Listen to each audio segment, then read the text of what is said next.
Hello everyone, আসসালামু আলাইকুম। খুবই ছোট্ট একটি ভিডিওতে আপনাদের সবাইকে স্বাগতম জানাচ্ছি। তো আপনারা দেখতে পাচ্ছেন আমি কিন্তু একটা মিউজিক ভিডিও এখানে কালার গ্রেড করতেছিলাম। তো হুট করে মনে হলো আমাদের কালার গ্রেডটি এখানে প্রায় শেষ করে ফেলছি। তো আমি এখান থেকে এডিটে চলে যাওয়ার পর আমি এখানে একটা সিনেম্যাটিক স্কোপ দিয়েছি। তো এখন কথা হচ্ছে এটা কিন্তু দাভিন্সি রিজলভে কিন্তু খুব সহজে এতে দেওয়া যায়। আমরা অন্য সফটওয়্যারের মধ্যে যেমন দেখি অ্যাডজাস্টমেন্ট লেয়ার নেওয়ার পর সেখানে কোরোপিপেক অ্যাপ্লাই করার পর তারপর আমরা কিন্তু সিনেম্যাটিক স্কোপটা ক্রিয়েট করে থাকি। আমরা এমনকি আমরা দাভিন্সি রিজলভ সফটওয়্যারটির মধ্যে কিন্তু এইভাবে ক্রিয়েট করে থাকি। কিন্তু আপনারা এখানে দেখতে পাচ্ছেন আমি কিন্তু কোনো প্রকার এখানে কোনো অ্যাডজাস্টমেন্ট লেয়ার কিন্তু ক্রিয়েট করি না, কিন্তু এখানে আমাদের যে সিনেমেটিক যে স্কোপটা সেটা কিন্তু এখানে অলরেডি ক্রিয়েট করা আছে। এখন কথা হচ্ছে এটা কিভাবে ক্রিয়েট করব। তো পুরোটা ফুটেজ ধরে ধরে তার কোরোপিপেক অ্যাপ্লাই করে তার করা সম্ভব না, কিন্তু আমি এখানে দাভিন্সি রিজলভের একটা ইনবিল্ট ফিচার আছে, সেটা ব্যবহার করে কিন্তু আমরা খুব সহজে এই কাজটি করতে পারি। কিভাবে করব সেই ব্যাপারটি আমি পুরো ভিডিওটি জুড়ে আপনাদেরকে দেখানোর চেষ্টা করব।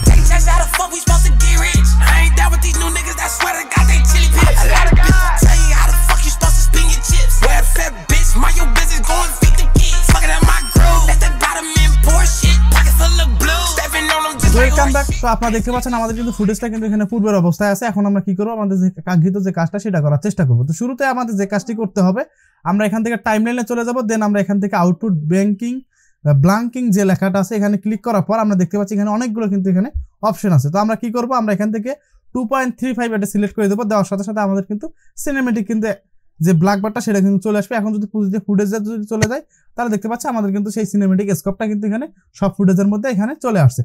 কথা আছে এখানে যে আপনার ফুটেজগুলো দেখতেছেন, এখানে যে কালার গ্রেডিং এর যে ব্যাপারটা আপনাদেরকে একটু দেখাই। আপনারা দেখতে পাচ্ছেন, আমি যদি আপনাদেরকে একটু দেখাই, আমাদের কিন্তু বিফোর এবং আফটার এই যে কালার গ্রেডিং এর যে ব্যাপারটা এটা কিভাবে করলাম পুরো ব্যাপারটা আমি আপনাদেরকে কোনো এক ভিডিওতে দেখানোর চেষ্টা করব। তো আমি আশা রাখি আপনারা পুরো ভিডিওটি জুড়ে সাথে থাকবেন। তো কেমন লাগলো ভিডিওটি অবশ্যই কমেন্ট করে জানাবেন। দেখা হচ্ছে পরবর্তী আরো কোনো নতুন কোনো টিউটোরিয়াল পারপাসে এবং দুর্দান্ত কোনো টিপস অ্যান্ড ট্রিক্স এর ভিডিওতে। তো সে পর্যন্ত সুস্থ থাকুন, ভালো থাকুন। আসসালামু আলাইকুম।